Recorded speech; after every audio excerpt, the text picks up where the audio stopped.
Hey listeners, we're hard at work on more episodes that'll be hitting your feed soon, but in the meantime, we wanted to share an episode from a podcast that we've been fans of for a long time. It's called Teaching While White. It features two white teachers, Jenna Chandler Ward and Elizabeth Denevi. White teachers make up more than 3/4 of our country's teaching force, and the Teaching While White podcast takes seriously the responsibility that those teachers have to be consciously and intentionally anti-racist in the classroom. In the episode we're sharing here today, they talked to doctors John Diamond and Amanda Lewis, who wrote a book called Despite the Best Intentions, How Racial Inequality Thrives in Good Schools. This book was a revelation for me, highlighting the challenges of a school that is racially diverse from the outside, but internally segregated. It reminded me of my own high school and does such a good job of speaking to the difference between desegregation and real integration. We had Dr. Lewis on our show for the Brown v. Board series, and we're thrilled to present this conversation with Dr. Lewis and her co-author, Dr. John Diamond. If you aren't already, you should definitely be following the Teaching While White podcast wherever you get your podcasts. Additionally, they just released their first book, Learning and Teaching While White, Anti-Racist Strategies for School Communities. You can find links in the show notes. Enjoy the conversation, and we'll be back soon with more new episodes.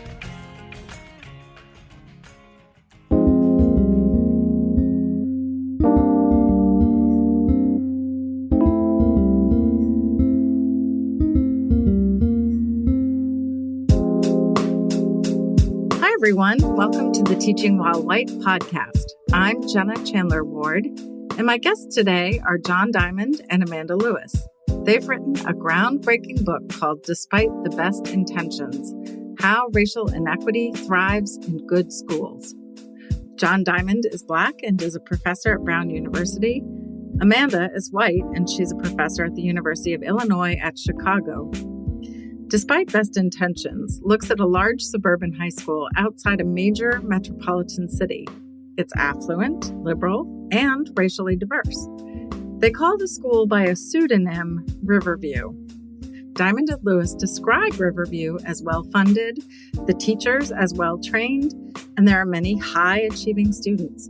White families, in fact, moved to the district because Riverview is so racially diverse and well-funded, and that is somewhat of a rare combination. Yet the so-called racial achievement gap at Riverview is striking. Black and Latino students consistently underperform academically as compared to their white and Asian peers.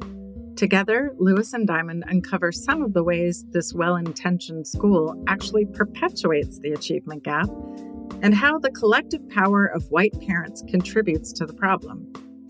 Despite the Best Intentions was essential to the research for our own recently released book, Learning and Teaching While White. And their work is some of the most eye-opening reading I have ever done on race and education. When I spoke with John and Amanda, I started by asking Amanda to describe the community where Riverview School is located.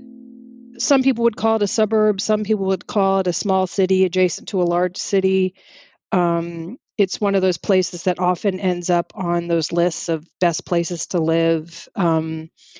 Relative to a lot of other places, it's pretty diverse. It's a very liberal community in a blue state. It's a place where there are lots of parks and restaurants and great schools. There's just lots of resources. It's a place that lots of people move to, particularly because the schools are good and because they're diverse. So in the larger metro area where it's located, there are lots of communities that have schools that score very high, but that are a lot of them very white or definitely at least not diverse. So this is a kind of unique community that a lot of people move to, particularly because of the combination of diversity and all the services and good schools and nice housing and all that kind of thing.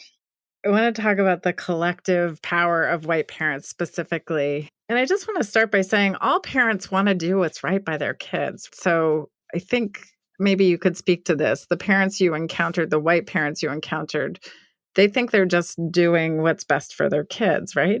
They may articulate that, but, it comes down to thinking about how do you define what's best, right? And I think in a lot of cases, what we've come to in this country more generally is what's best for everyone is what's best for me. And so, what's best for their kids becomes what's best for my individual kid or members of my group. as opposed to thinking about what's best as, what's best for the community, what's best for the larger educational mission of what's trying to be accomplished. So people come to these diverse communities, but they're, sort of close ranks around what's best for my individual kid or kids like my individual kid, which tends to concentrate resources amongst white parents who tend to have both the sort of symbolic power of whiteness as well as, in some cases, the economic and social capital to sort of advocate for what they want to see.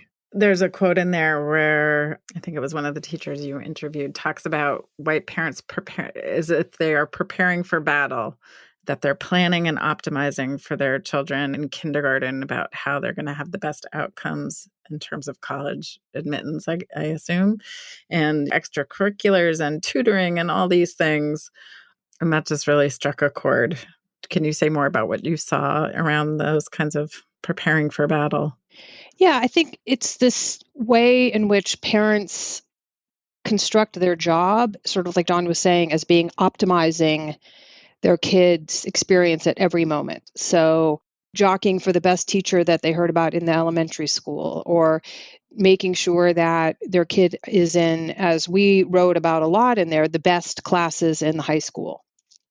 And that's one of the things that was really interesting about talking to parents, is they could both be simultaneously a little reflective about their constant intervention to help their kid get the best of whatever, and at the same time really disengaged from the consequences of their engagement.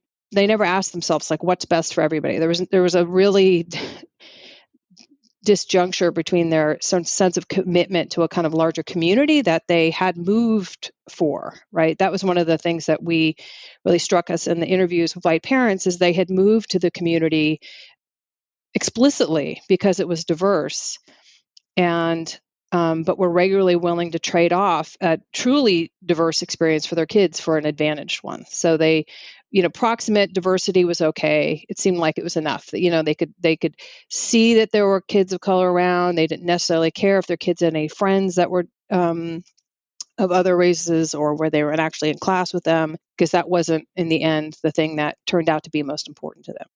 This whole thing about wanting to be in a diverse community, as Amanda was talking, I was thinking about they want to control the nature of that diversity in the community.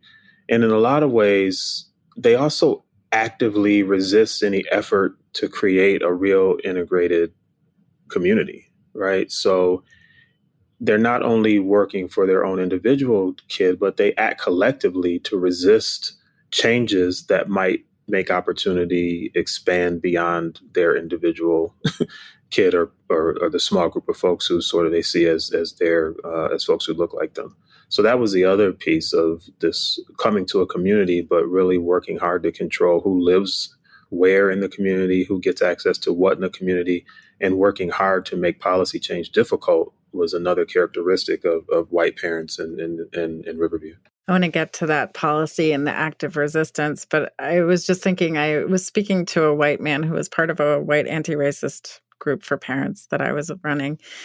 And he said to me, yeah, we moved to Cambridge because it's such a diverse community. But my daughter doesn't have a single Black friend. And granted, she's in all the honors classes, but there must be other places for her to interact with kids of color, like in the cafeteria or in study hall, I don't know, somewhere, as if with that total disconnect, right? It's like, I moved here for this community, but but my kid's going to be in all honors. And of course, it makes sense that all my kids' honors classes are all white.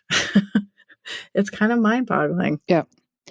And it's one of those things that we dug in a lot on, trying to understand what was the narrative that they had to explain this, right? So what does it mean to move into a diverse community and then notice, because that's one of the things we really were curious about. Do they know how segregated the school is internally?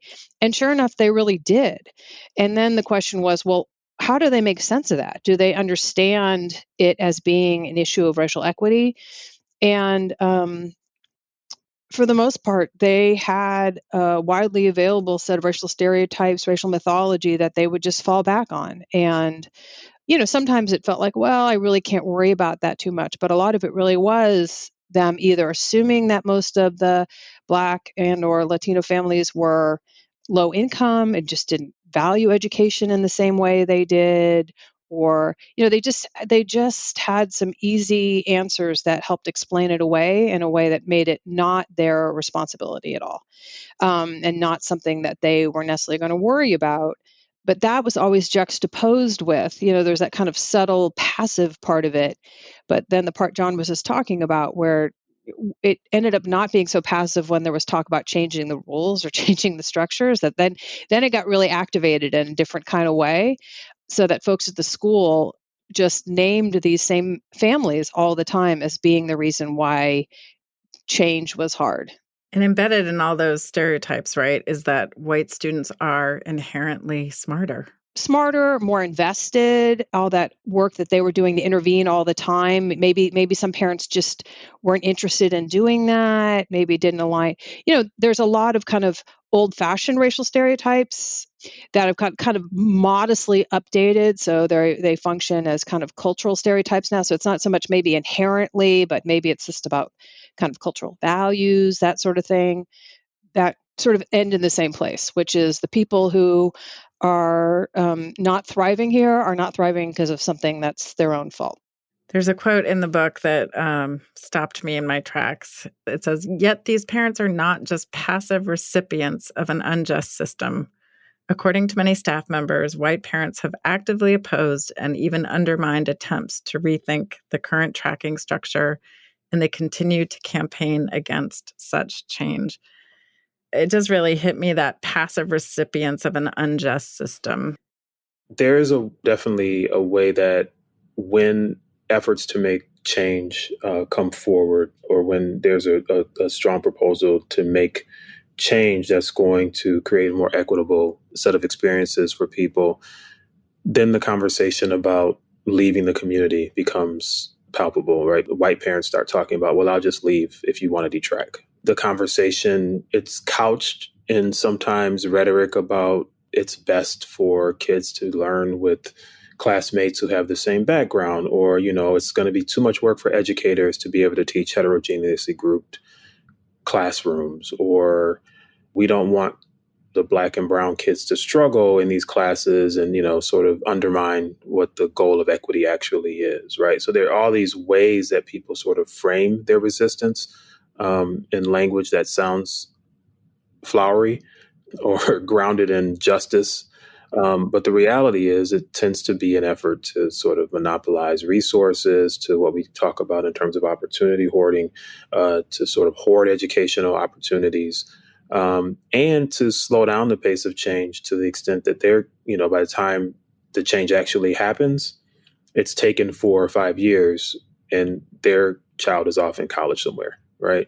And so, yeah, we found that it really is the resistance and the expectation of resistance that makes change really hard. John's exactly right. And I think one of the things that's interesting about it, in all the conversations that we had in doing the analysis and writing the book, was coming to understand this really tricky thing about how structural racism or white supremacy, or whatever you want to call it, works, which is that it produces racial inequity and then it also explains it. One of the things that always puzzled us is how people could walk into this building where the hallways were so diverse, or kids all shades, whatever hues, walking around, and then you go into classrooms and it was completely different, and it was not 1954. And how do people explain that? And the ready availability, the kind of persistent power of racist ideas to sort of suggest implicitly, often, perhaps subtly, but pervasively to everybody, that this was how things should be in some ways, or it was at least, understandable, was really powerful. And, we even had some conversations sort of doing the mental exercise of just imagining the whole thing flipped on its head, and it wouldn't last a week if it was all the white kids in the regular remedial classes and all the Black and brown kids in the AP and honors classes, we would immediately understand something was wrong with that situation.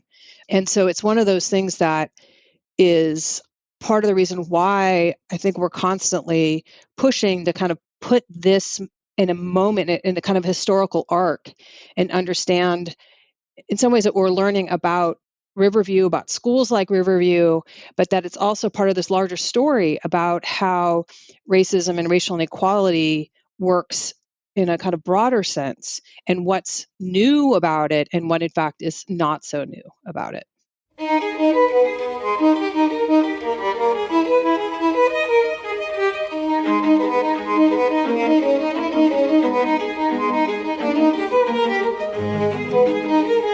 If you think about it, that whiteness becomes so powerful that the expectation that whites will be the intellectually dominant group in communities, it becomes normalized, right? But you see what's happening, for example, in California, in the Bay Area, and where you see a lot of Asian students and white students in communities where Asian students are outperforming them.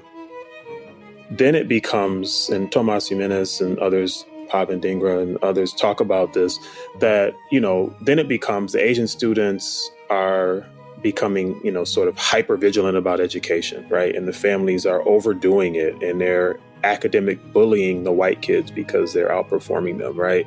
And there's something abnormal about Asian student achievement in those contexts because, of course, the white students are the norm. And so if anybody underperforms, it's because of cultural deficiency.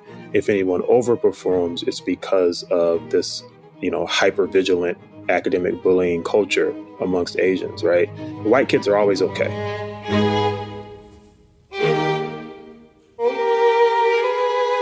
And you can see it in higher education. You can see it in the complaints about what's happening in the UC system. I mean, it's really whiteness rationalizes its own dominance or lack of dominance in multiple ways, depending on the groups.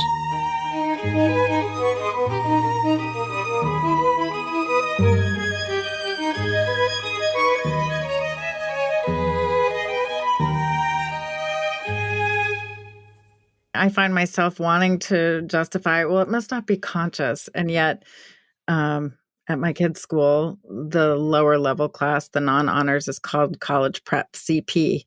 And the students know it as colored people. So, like, the kids know, they're totally aware of that discrepancy you describe, where there are no kids of color in the upper levels and no white kids in the lower levels. So there is some consciousness that's like threaded through all of this. And yet we are, as white parents, I'll say for myself, there's like this persistent, willful cluelessness. I don't know. I don't know exactly how to capture it, but do you see this? I mean, you've described some of it, but this disconnect between thinking, well, that's just the way things are, or and yet it's so in the face. Did you have any other, besides stereotypes, were there any other justifications for why they were seeing what they were seeing? And did you hear students describe it differently? I think what you've touched on is really important. The whole idea of racial ignorance that Charles Mills talks about, that ignorance is not necessarily ignorance, that ignorance is a constructed stance that allows people to look at the racial reality and sort of excuse it in a willful way. Nobody, with a functioning brain can look at the U.S. and not see the racial injustice in pretty much every aspect of life in the U.S., from birth rates and maternal death to life expectancy to every moment of, living, to everything one wants to do, from going to school to going to college, to buying a home, to going to the hospital, to going to a restaurant, to checking into a hotel. All those things are sort of racially unjust in practice, from the minor things to the major things.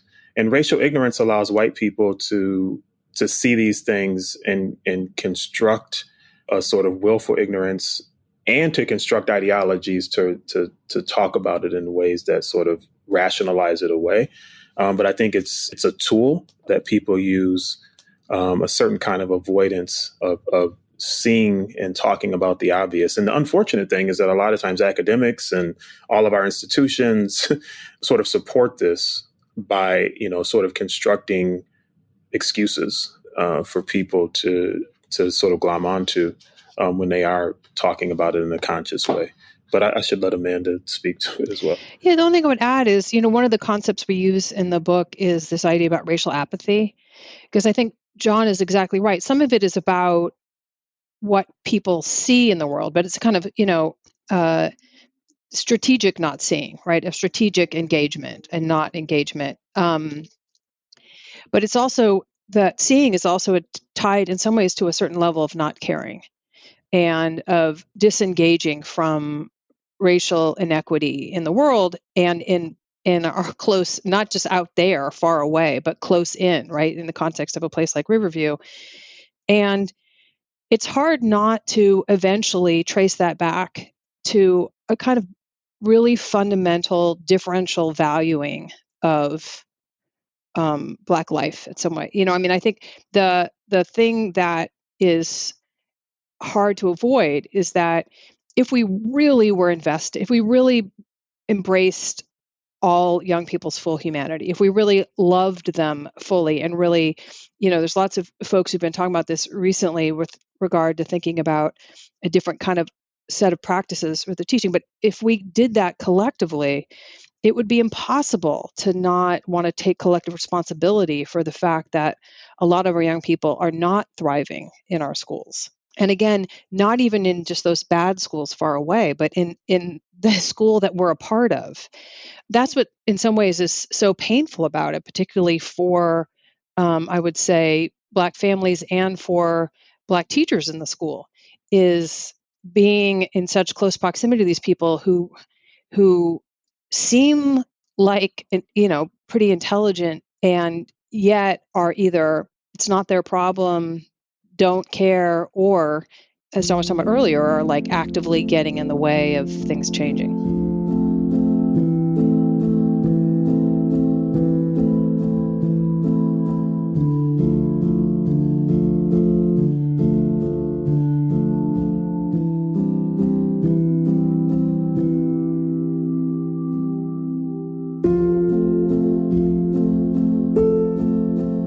So let's talk about white parents actively getting in the way. Tell me about some of the things you've encountered.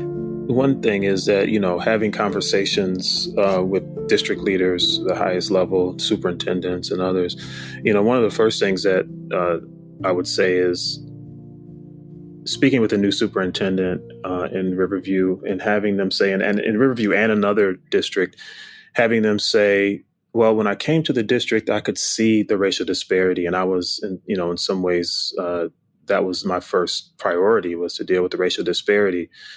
But I couldn't say that directly when I first got there, because I knew what kind of resistance I would get from the community if I put race in the first position in my strategic plan. I knew I would get resistance from white parents in the community, and I would get resistance from white educators in the schools if I prioritized that. And so what I did was, and I'm speaking as superintendent, what I did was did things that I thought would have the impact that was positive and work toward racial justice, but didn't call it that, right? So even getting race on the table in the first place becomes really challenging, right? Even saying this district is about racial equity and racial justice is challenging. And that's challenging even before we get to the place where state legislatures are making it illegal to talk about these things, right? So the situation has gotten worse since the time we wrote this book in some states because of that sort of legislative effort. And the interesting piece of that is, and I know I'm talking in a broader sense, not just about parents, but most white voters tend to vote for the Republican Party, which has used these racial politics to sort of maintain white power in explicit ways.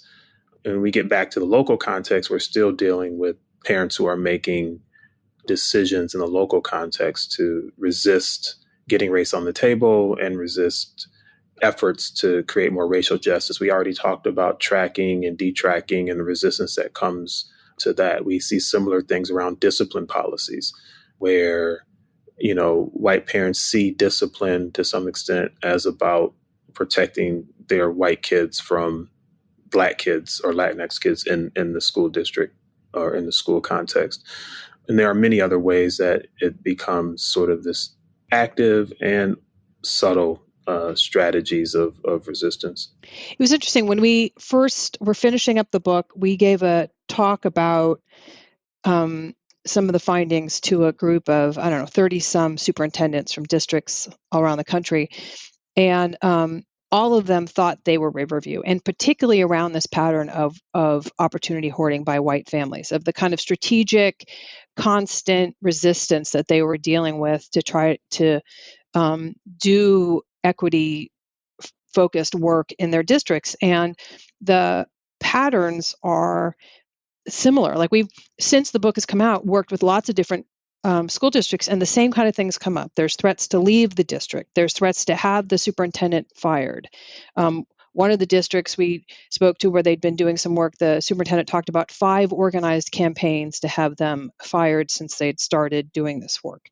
There's all the work about distraction and slowdown. As one of the administrators we spoke to, they had talked about doing some really basic stuff about just kind of raising the floor, about increasing expectations across the board in some of the classes. And she'd had hundreds of meetings with different parents over the year, so just taking up so much space that it's hard for people to move the agenda along because they're spending so much time dealing with resistance. And this is even for small changes. I mean, we're interacting with another district where they were talking about just changing how kids got assigned to classes so that parents couldn't use their social networks to kind of try to get their kid into the best class, and just creating a process for everyone. And even that, what seemed like a completely fair, transparent, universal process for everybody, generated 3 or 4, kind of vigorous, hostile meetings. And so the work, which is already hard, right? Because there's also, all the work of, getting teachers on board with changes and, a whole set of things along that. All of that work gets really stopped in its tracks. Yeah. And it's interesting, too, that, it's not just people from outside the school. Another district that I've worked with to sort of restructure and create more diversity in the administrative ranks in the school, as well as in the teaching ranks. As soon as they started hiring more Black and Latinx teachers, then there was a sort of a growing concern about the quality of principals they were hiring and the quality of teachers they were hiring. The irony was that they created a much more rigorous process for vetting people and a much more lengthier hiring process. But because they were hiring more Black administrators, because they were hiring more Black teachers, white educators in districts started to suggest that, these were diversity hires and they were people who weren't qualified, right? So it's not just parents and folks on the outside. It's, the power of, whiteness and identification with whiteness and shaping how people want to control even the teaching and administrative ranks. And in that same district, we had a couple of administrators who were, sort of faced a sort of all-out attack from some of the teachers in the school that led to them losing their jobs in ways that, again, speak to the way that race really plays itself out in these contexts that purport to be sort of liberal bastions. And all the hoarding, right? From grade inflation to ensuring, tutoring, all those things. But one that really stood out to me is in schools where there are bridge programs, and this happened at my kids' school, bridge programs that are meant to ensure that there are more Black and brown kids in an honors class. I mean, that's what we found at Riverview, that some of these programs had been created were now full of white students. It's actually one of these interesting findings. We actually looked at some of the research from public health programs where similar patterns were found, where initiatives that were intended to close gaps in outcomes, in the end, everybody benefited somewhat, but the gaps actually had gotten bigger over time because white folks had figured out how to benefit more. And it's an interesting dilemma, especially as John was saying, because schools often try to figure out how to design these programs in ways that aren't maybe explicitly about racial equity, but about increasing opportunity. I mean, anything that's remotely vague in that way. You have these very activated parents who are constantly looking for ways to give their kid a leg up, and they will sign up early. They will get the information into the social networks quickly, and so these programs don't end up always having their intended effects.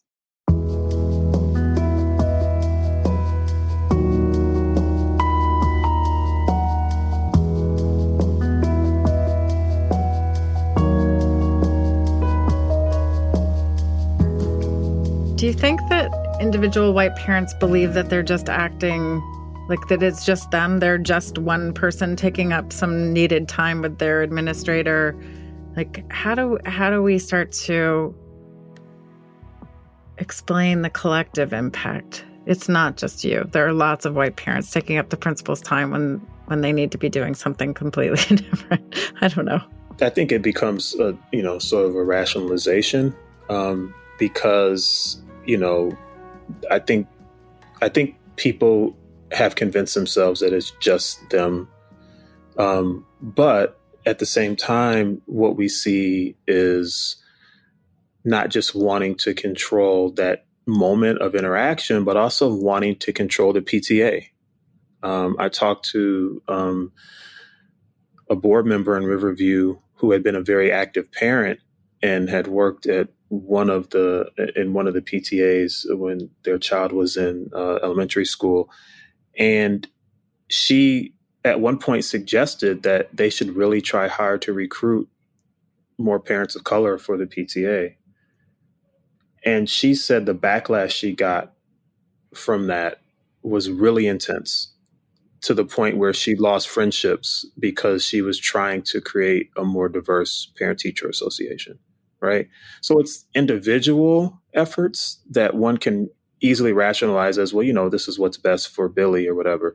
But then there are also the sort of collective efforts that people engage in. And it goes back to what Amanda was saying before, even on things that seem relatively minor, right? There's still this need to control processes. At the very least, even if they were including more parents, they didn't want too many because they wanted to control the process and control the resources and control the influence. I will say that one of the things that was really interesting for us is that the book came out right at the end of the Obama era, I would say. And we were still in that moment when the book came out of having to kind of argue with people that race mattered, right? So sometimes we would talk about it, or people were really pushing that we were in a kind of post-race moment.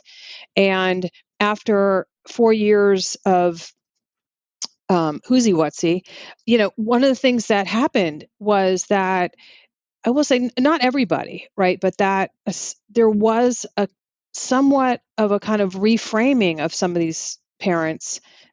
Again, not exactly the same parents, but we saw new organizing on behalf of white parents in communities like Riverview, kind of pushing back against opportunity hoarding by their peers, joining with other families of colors in the district to support racial equity work in the district. And folks who I think thought, well, things are pretty good right now and had been pretty apathetic, realizing, oh man, if we need to do some work here. So again, I think there has been a sort of ironic benefit to the growth of really a kind of old-fashioned and explicit kind of racism in the country, in that I think folks who felt pretty comfortable and felt like this wasn't really their business and it wasn't really their job, and that just moving to a place like Riverview was already enough of their kind of beneficence or whatever. Some of those folks realized that actually was a pretty silly position to take and that they were being complicit. I think there's also been important writing by folks like Nicole Hannah-Jones, who said very explicitly in some of the writing she did in the New York Times that got a lot of attention, like, that white families who were doing this kind of work were complicit and I think there's been a kind of somewhat of a shift in folks beginning to acknowledge that in some places at some moments. Yeah, and I think you're really right, Amanda. And I think for all of the people who actively resist, for example, there are as many people or many people who see themselves as actively working toward racial justice, and that is in some ways pushes me to think a little bit more optimistically, just because hundreds of people coming out in communities to read about what we found, and despite the best intention, and have gatherings and meetings about what can be done. I, was heartened by a group of educators from Wisconsin and community members from Wisconsin across 33 districts in the state, who came to book studies of Despite the Best Intentions to think together about how they could create a more racially just set of outcomes. The challenge is that those conversations don't always lead to the changes that we want to see. But the fact that people are at least interested in having those conversations and see the work as needed. And again, I should state that the folks who were coming to these sessions were largely white folks in Wisconsin. That does give me some sense of hope that they will join with the Black and Latinx and Asian parents who have been fighting this battle all along, in ways that could create some possibilities for change.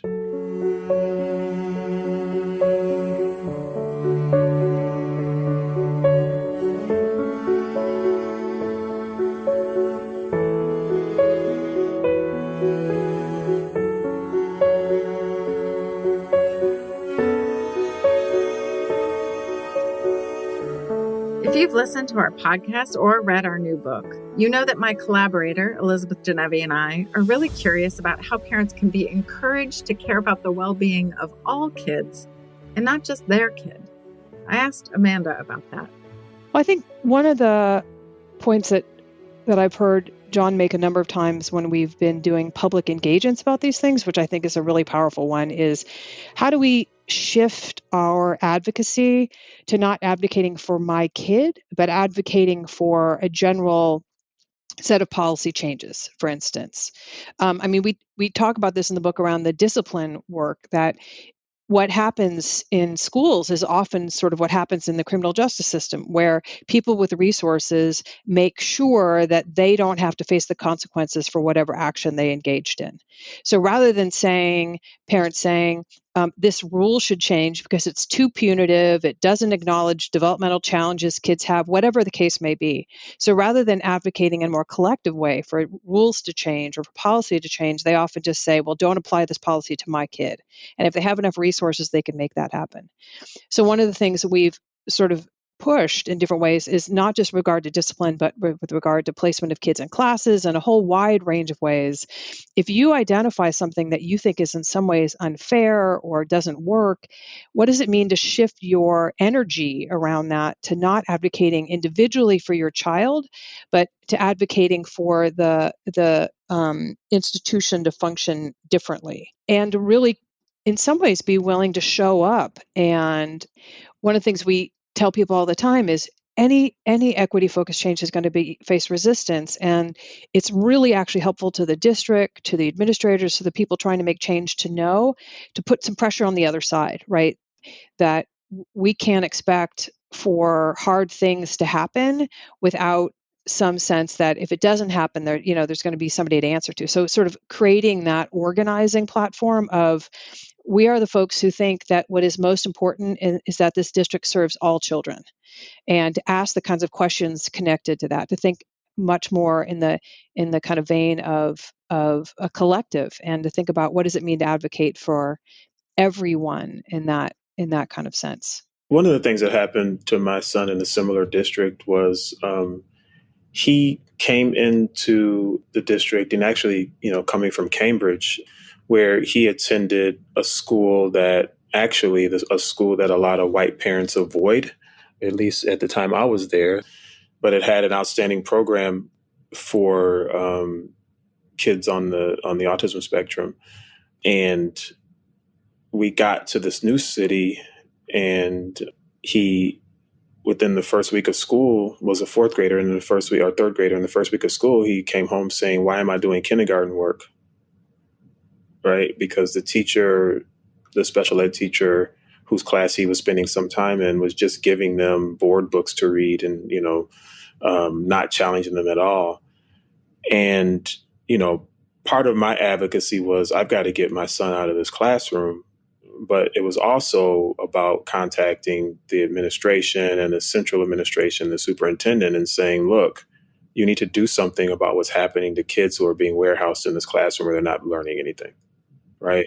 And so the advocacy became more about, became both, what can I do for my son, but also what can I do to help deal with this issue of people not getting any kind of educational opportunity at all.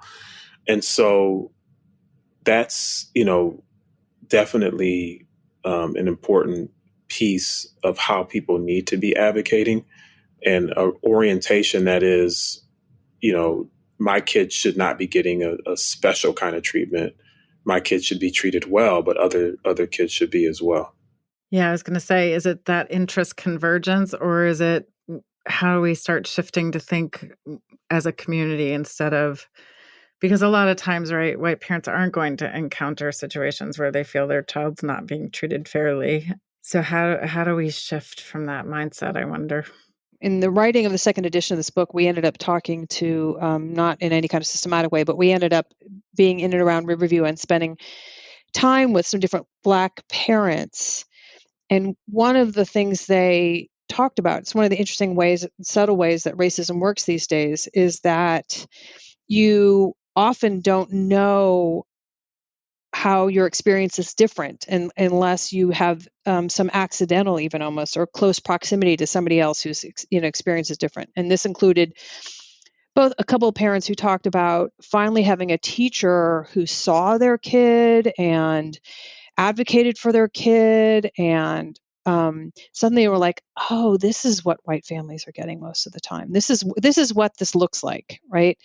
And in the same way, I think you're raising an interesting issue about, like, how do you get white parents to begin to think about to see the kind of privileged access, the kind of privileged experience their kids are having, because, it is sometimes hard to see how, when privilege works, you don't see the absence of barriers. You don't recognize that your kid's positive experience is not happening for everyone, right?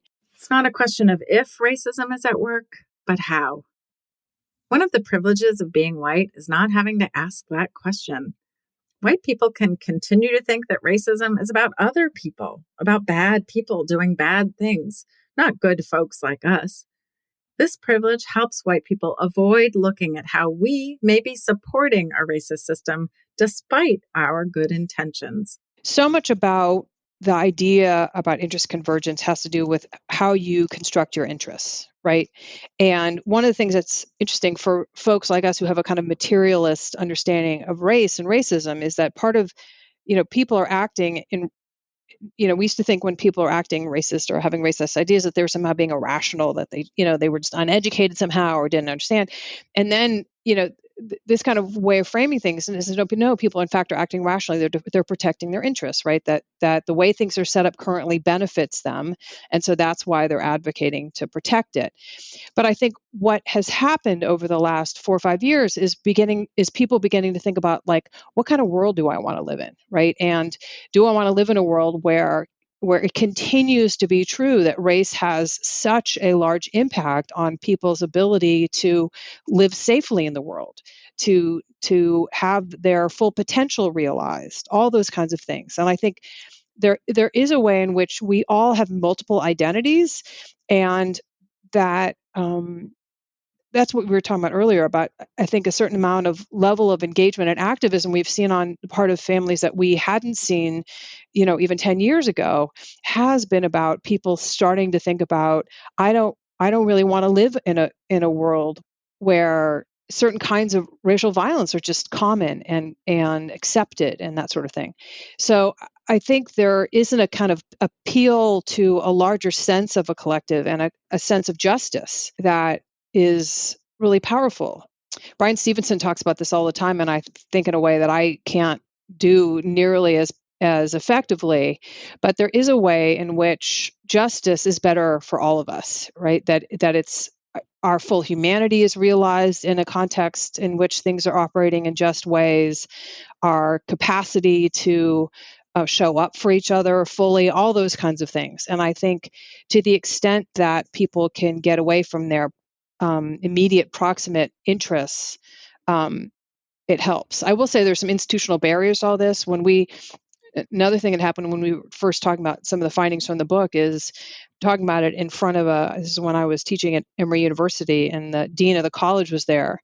And he said, I think I feel implicated in this. And he wasn't saying it in a defensive way, but he said, we reward all this behavior on behalf of parents. We give extra points for grades. We, all this kind of stuff that's going on that you're talking about that so clearly to me is replicating racial inequity is we're rewarding it. And I said, that's true.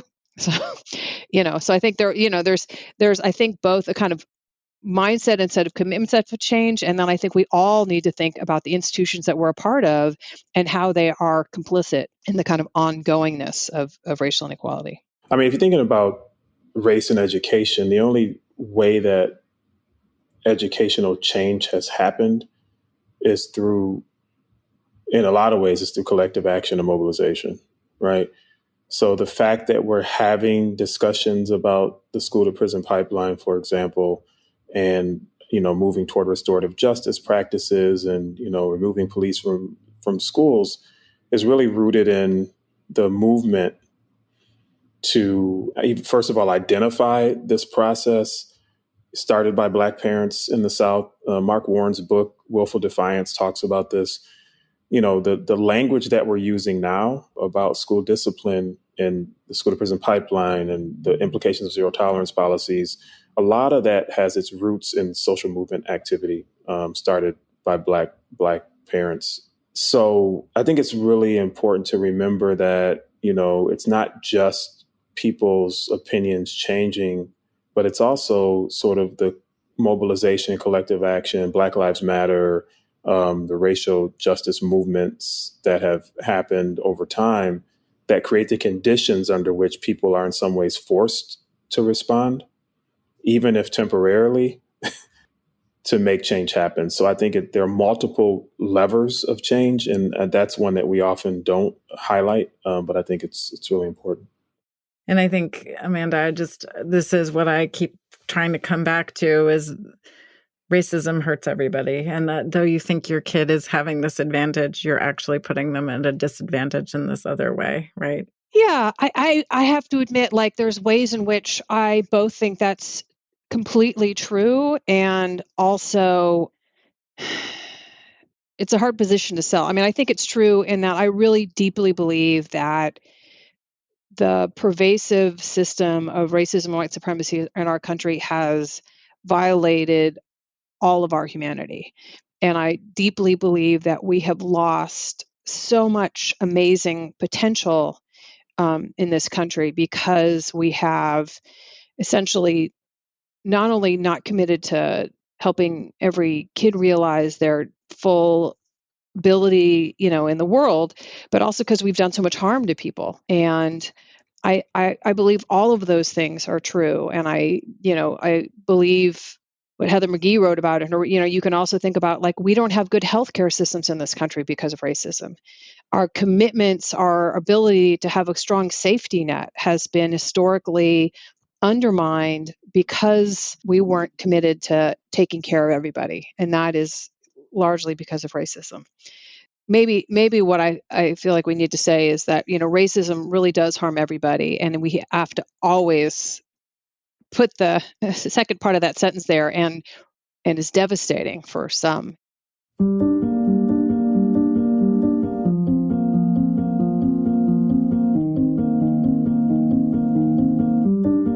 there anything I didn't ask you that you want to say? Well, I was just thinking about, the name of the podcast, Teaching While White, had me thinking a little bit too about something John was saying earlier about folks inside the school. And I will say there are lots of ways in which white teachers who, it's not only kids who are getting tracked, right? So there's, some evidence about teacher tracking along the way too. And there is lots of ways that white teachers, not all of them, but can really get in the way. And there was a district I was in recently where the superintendent was just beginning to acknowledge that the way that they assigned kids to the gifted and talented programs was really educationally indefensible, and had made a very small gesture towards kind of wanting to look at it closely. And teachers who were involved in teaching that program kind of immediately reached out to parents and got them all activated and stirred up around it. And it just ended up, creating a distraction for a year and a half. But there are so many layers of, we sometimes people give us a hard time about the book calling Despite the Best Intentions, because it can often feel like not everybody actually does have good intentions in schools. But, our main point was that, of course, intentions are just a starting point. There needs to be a lot of action. But, we've been talking a lot about how parents construct their interests narrowly. And I think there are still a lot of white teachers and administrators who are remarkably unreflexive about the impact they're having in the world. And it's hard to see. Yeah, I think the only other thing that I would add is, there's thinking about the broader context of all of this. And we can think about it in terms of sort of, the sort of macroeconomic reality of, sort of the expanding inequalities, social class inequalities that exist, that seem to be getting worse. And that people are, have been for the last, 30 years or so feeling, or longer, really feeling like, it's harder and harder to pass on their social status to their kids. And this, cuts across race to a large extent. And so there is this pressure that people feel that I think leads them to construct their interests even more narrowly. Like, if I don't do these things, my kid is not going to have the same kind of life that I had, right? Because there are just fewer and fewer opportunities to maintain that kind of life. So it oftentimes focuses the energy on getting kids into a handful of schools that people think will ensure generational mobility and sustaining of social status across generations. So, the fact that we don't have a safety net that's strong, the fact that we don't have a good healthcare system, the fact that lots of people can't afford to live in the communities where they work, that intensifies these racial patterns as well, and intensifies the ways in which people try to hoard educational opportunity because they want to monopolize that little set of resources that's going to hopefully allow them to maintain status. So that's a piece of this that I think is often is important to keep in mind. And, people could put their energy into changing those systems and structures so that everybody can live a better life, or at least if we're thinking just domestically, because there's a whole international component to this, and empire and exploitation and global domination. But, if you want to think about the local context, there is a reality that, people could spend their time advocating for more racial justice, more economic justice, more gender-based justice, and that would lead to less of a need to think you have to go to Harvard to have a decent future.